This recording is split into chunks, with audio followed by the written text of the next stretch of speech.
시리즈 설교 나를 위한 질문, 오늘 첫 번째 시간. 그 질문은 내 생명이 무엇이냐입니다. 오늘 본문 14절에 너희 생명이 무엇이냐 라는 말씀을 단수형으로 바꾸어서 내 생명이 무엇이냐. 한번 따라해 주세요. 내 생명이 무엇이냐. 한 번 더. 내 생명이 무엇이냐. 여러분의 생명이 뭡니까? 여러분이 내 생명이 무엇이냐라고 한다면 내놓을 대답은 무엇입니까? 내 생명은 돈을 모으는 데 있습니다. 내 생명은 권력이나 명예를 얻는 데 있습니다. 아니면 내 생명이요, 즐거움과 편안함을 누리는 데 있지요.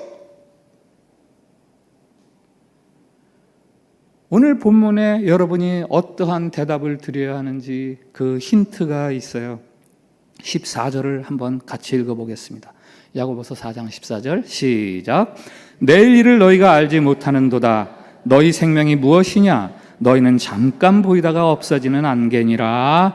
아멘. 저 가운데 너희 생명이 무엇이냐? 라는 질문 앞과 뒷 문장으로 저 질문에 뭐라고 대답해야 되는지 힌트가 나와요.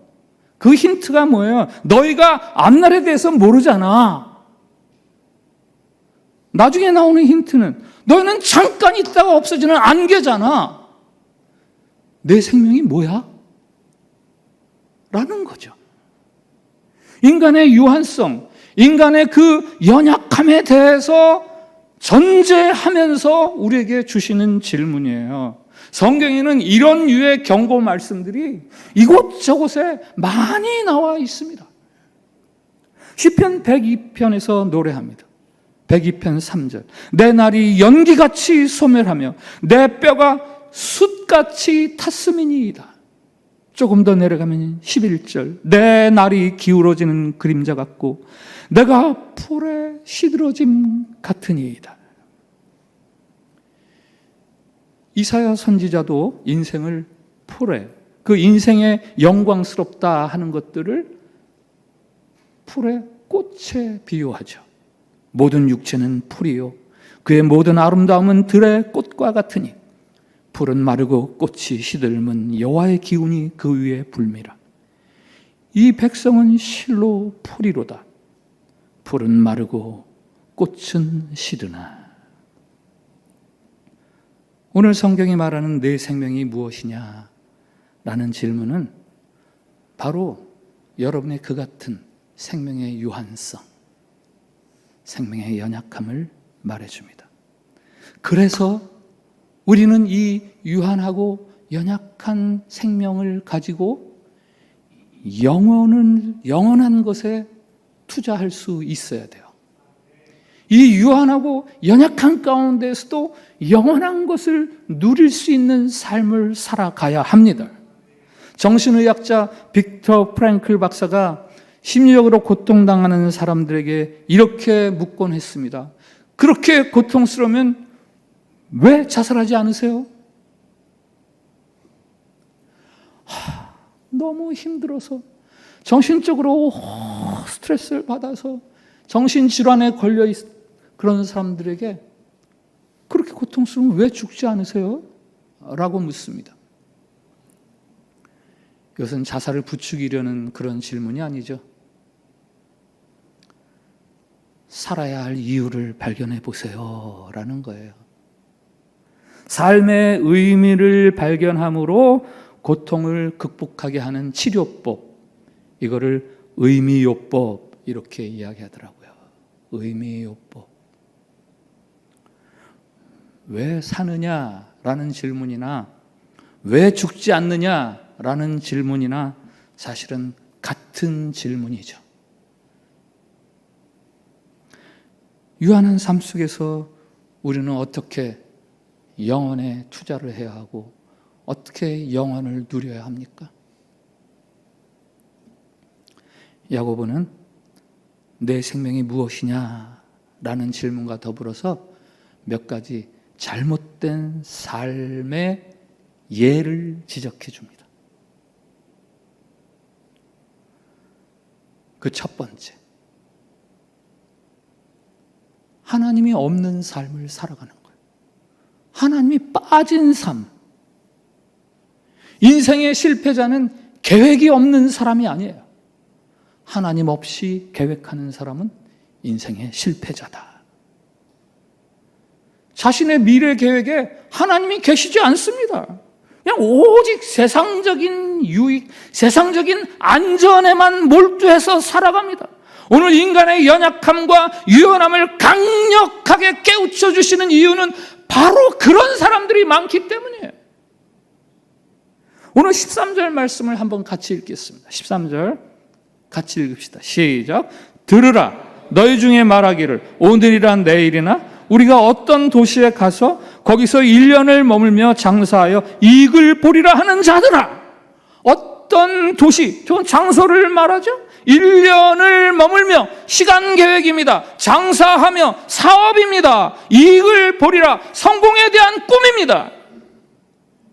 마치 자신이 내 인생의 모든 것을 결정할 수 있다라고 여깁니다.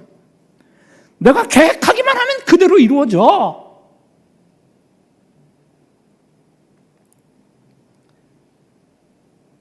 창세기 11장에 소개하는 인류 최초의 대형 프로젝트가 있잖아요. 바벨탑 건축. 사람들이 평지에 높은 탑을 세우기로 합니다. 자, 벽돌을 만들어서 견고하게 굽자. 그들에게는 그동안은 무거운 돌로 건축을 했어야 했는데 이제는 이 접착제가 발달을 하면서 역청이죠. 가벼운 벽돌들로 얼마든지 건축을 할 수 있는 하이테크가 생겼어요. 야, 우리의 기술로 우리가 벽돌을 싸서 높은 탑을 올리자. 그 탑 꼭대기가 하늘에 닿게 해서 우리 이름을 내서 온 지면에 흩어짐을 우리가 면하자. 계획이 있었고 꿈이 있었고 그것을 뒷받칠 만한 기술도 있었습니다. 그러나 그들에게 없는 것이 있었어요. 하나님이 없었습니다.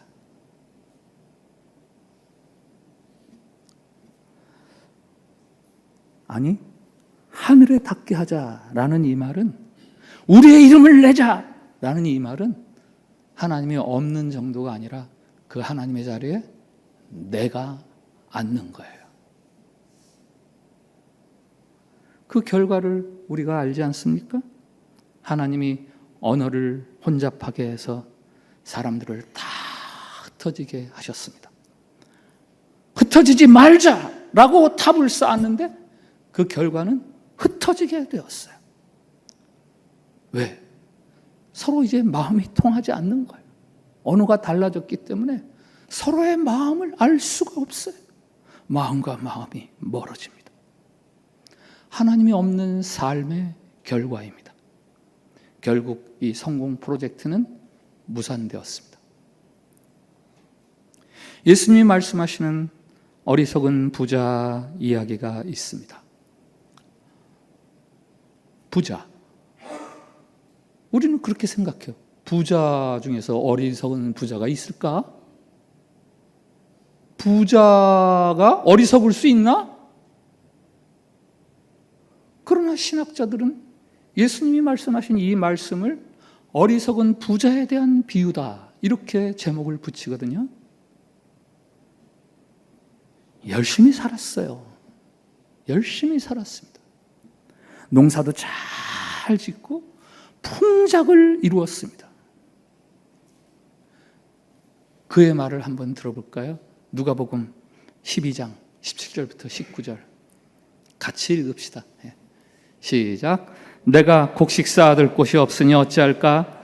내가 이렇게 하리라. 내 곡간을 헐고 더 크게 짓고 내 모든 곡식과 물건을 거기 쌓아두리라. 또 내가 내 영혼에게 이르되 영혼아 여러 해 쓸 물건을 많이 쌓아두었으니 평안히 쉬고 먹고 마시고 즐거워하자. 저 부자가 하는 말, 저 속에 쉽게 드러나지는 않지만 아주 두드러지게 드러나는 첫 번째 특징이 있습니다. 뭔지 아세요? 내가 내 곳간에 내 곡식, 내 물건, 내 영혼, 저 말 속에는 온통 나뿐입니다. 자기 삶의 주인이신 하나님 대신에 자기가 주인입니다. 그 다음 화면 띄워주세요. 저게 무슨 문장입니까? 네, 맞췄어요. 누군가 맞췄습니다. 영어의 I, 나예요, 나. 문장의 첫머리든 문장의 중간이든 어디든 나를 말할 때는 대문자로 써야 돼. 이게 우리가 영어를 배울 때 배운 아주 기초입니다. 그러나 주님은 그렇게 살아가는 저 부자를 향해서 이렇게 말씀하시죠. 하나님이 이르시되 어리석은 자야 오늘 밤에 내 영혼을 도로 찾으리니 그러면 내 준비한 것이 누구의 것이 되겠느냐? 여러분이 그토록 바라고 부러워하는 부자, 그들 중에는 하나님으로부터 너 어리석다 라고 불릴 사람들이 없지 않다는 거예요. 우리는 육신의 필요와 영혼의 필요를 혼동합니다. 우리는 물질이 내 영혼까지 기름지게 할 줄로 착각합니다. 그러다 보니까 삶에 하나님이 없어졌어요.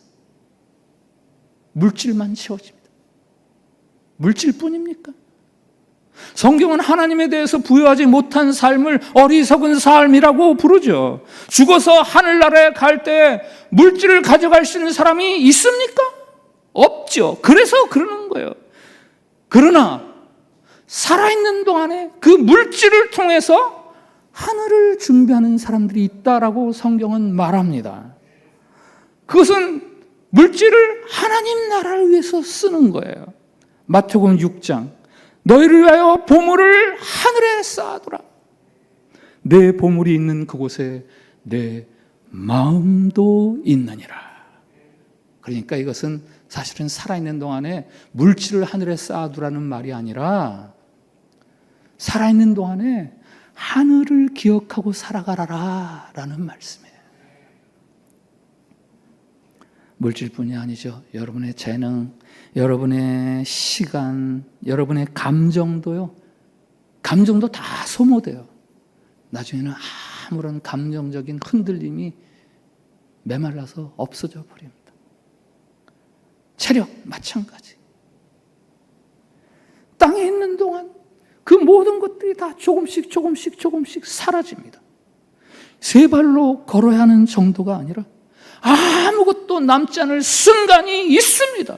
그 모든 것이 사라지기 전에 하늘나라에 지금 이 땅에서의 것들을 쌓아두어야 합니다. 하나님을 기억하고 하나님의 뜻을 위해서 하나님이 바라시는 바들을 하나님의 기쁨을 위해서 오늘 이 땅에 있는 나의 것들을 사용해야 합니다.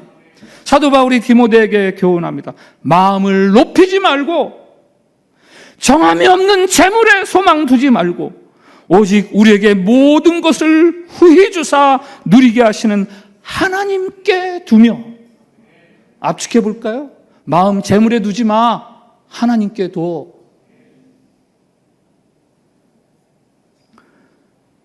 여러분의 이 땅에서 살아가는 동안에 그 소망의 대상이 재물이 아니라 하나님이 되게 하라 하시는 말씀이에요. 여러분의 안전은 물질에 의해서가 아니라 여러분의 생명은 물질에 의해서가 아니라 바로 하나님으로부터 정해지는 거기 때문이에요.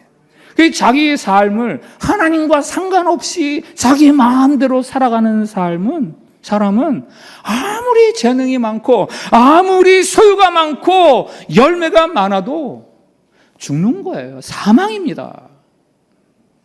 헛것이에요.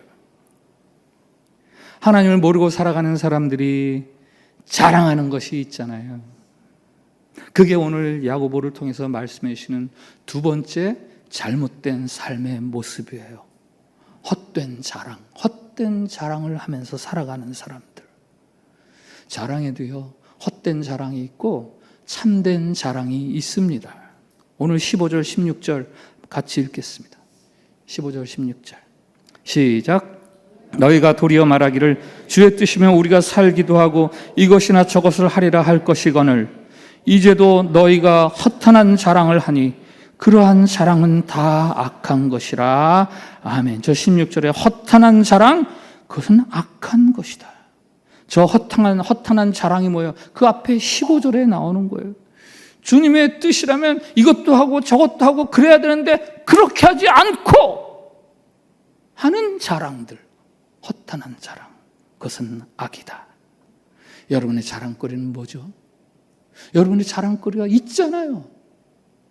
뭐예요? 그게 하나님과 관련이 있습니까? 요즘은 허수아비가 논밭에만 있는 게 아니라 도심 한복판에도 들어와 있어요. 무슨 뭐 상점, 개업하는 무슨 상점이나 무슨 대형 행사장에 가면요, 대형 허수아비들이 날 좀 보라, 여기 좀 보라.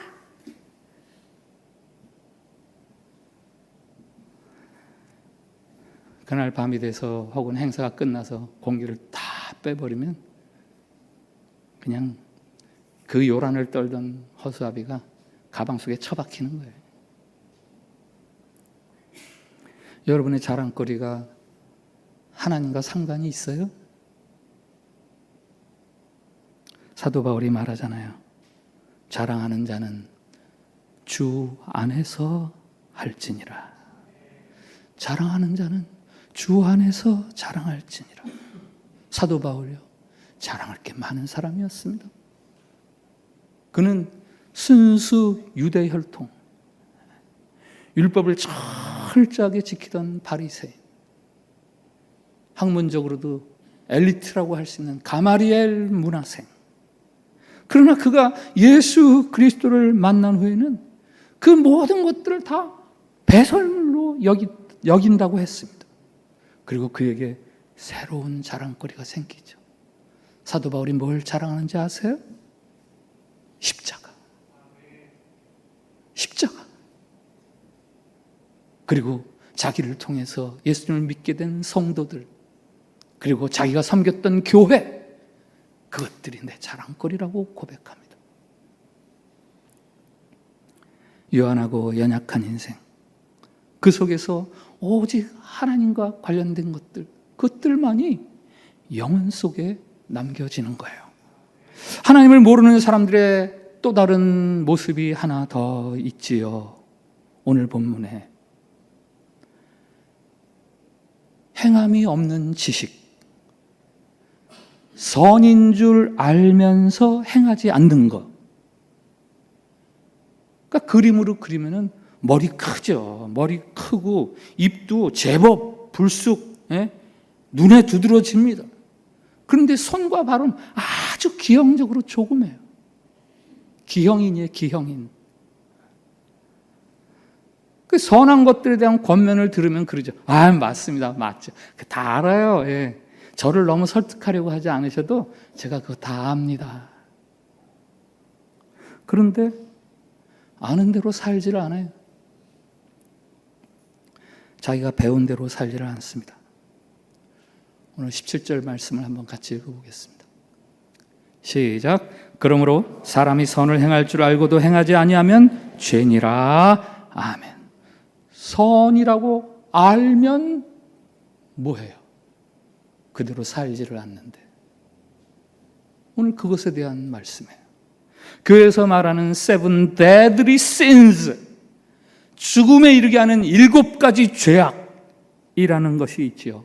들어보셨을 거예요. 그 중에서 첫 번째가 뭡니까? 교만이에요. 교만. 마지막 7번째는 뭔지 아세요? 태만이에요. 태만. 교만, 태만. 이 만자 형제가 사람을 죽음에 이르게 하는 7가지 죄악을 두르고 있어요. 태만이 뭐죠? 그렇게 해야 하는 것이 옳은 줄 알면서 그렇게 안 하는 거예요. 그게 태만이에요. 조직신학자들이 말하는 작위의 죄와 무작위의 죄가 있습니다. 2가지 죄를 말하는 거죠. 작위의 죄란 뭐예요? 행함으로 인해서 짓는 죄입니다. 잘못된 것인 줄 알면서 행하는 죄죠. 무작위의 죄는 뭔지 아세요? 행하지 않음으로 짓는 죄예요. 이런 글이 있습니다. 만약 길 잃은 아이에게 길을 가르쳐주지 않으면 그것은 폭력입니다. 만약 목마른 사람에게 물 한 컵 주지 않는다면 그것은 폭력입니다. 만약 배고픈 아이에게 아무것도 주지 않는다면 그것은 폭력입니다. 악을 행해서가 아니에요. 선인 줄 알면서 선을 행하지 않음으로 죄를 짓는다고 말합니다. 우리는 말과 지식으로서가 아니라 행함으로 우리의 삶에 답해야 합니다. 예전에 이곳에 산상수훈이라는 주제로 해서 며칠 동안 세미나를 한 적이 있었어요. 강사는 독일에서 오신 독일 신학의 전문가죠. 제가 질문했습니다. 독일 신학이 루터의 신학에 뿌리를 두고 있을 텐데, 루터의 신학이란 것은 이신칭의, 우리가 믿음으로 구원을 얻는다는 것 아닙니까? 그런데 이번 세미나의 주제 산상수훈 마태복음 5장부터 7장은 우리의 행함을 그렇게 강조하는 예수님의 설교 말씀인데, 어떻게 루터의 신학과 예수님의 산상설교를 어떻게 접목시킬 수 있나요? 라고 제가 질문했어요. 그랬더니 그 강사가 대답했습니다. 루터가 이신칭의를 강조한 것은 맞습니다. 당시 믿음이 없이 그냥 형식적인 종교적인 행위에만 빠져있던 구교에 맞서기 위해서 강조한 것입니다. 그러나 루터의 이신칭의가 행함이 없는 믿음에 대해 말하는 것은 아닙니다. 루터의 다른 저서를 보면 말씀대로 사는 삶에 대해서 얼마나 강조하는지 모릅니다. 루터 신학을 이신칭의에만 연결하는 것은 한국 교회의 큰 오해입니다.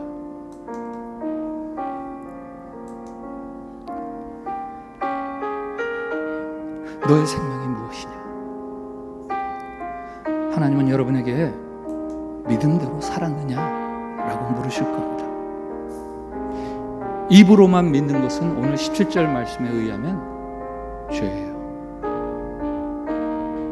입으로만 사랑하는 것 죄입니다. 헌신과 봉사, 십자가를 지는 삶에 대해서 입으로만 말하는 것 죄입니다. 여러분이 알고 있는 여러분의 지식에 속지 마세요. 여러분의 지식에 속지 마세요. 머리로 알고 있는 것에 속아서 죄짓지 마십시오. 오늘 나를 위한 질문 첫 번째, 너의 생명이 무엇이냐? 우리는 참으로 유한하고 연약한 존재들입니다. 자기 과신, 교만이나 헛된 자랑, 태만함에 그 여러분의 소중한 생명을 잠식당하지 않게 하십시오. 이 같은 삶 가운데서도 영원에 있다운 삶을 살아가야 합니다. 하나님과 관계 있는 예수 그리스도를 통해서 우리에게 계속해서 계시하시는 그 하나님과 관계하는 삶을 살아가야 돼요. 오늘 설교 마지막 에베소서 5장 15절부터 17절 말씀으로 마무리하겠습니다. 같이 한번 읽겠습니다. 크게 읽겠습니다. 시작. 그런즉 너희가 어떻게 행할지를 자세히 주의하여 지혜 없는 자 같이 하지 말고 오직 지혜 있는 자 같이 하여 세월을 아끼라. 때가 악하니라. 그러므로 어리석은 자가 되지 말고 오직 주의 뜻이 무엇인가 이해하라. 아멘.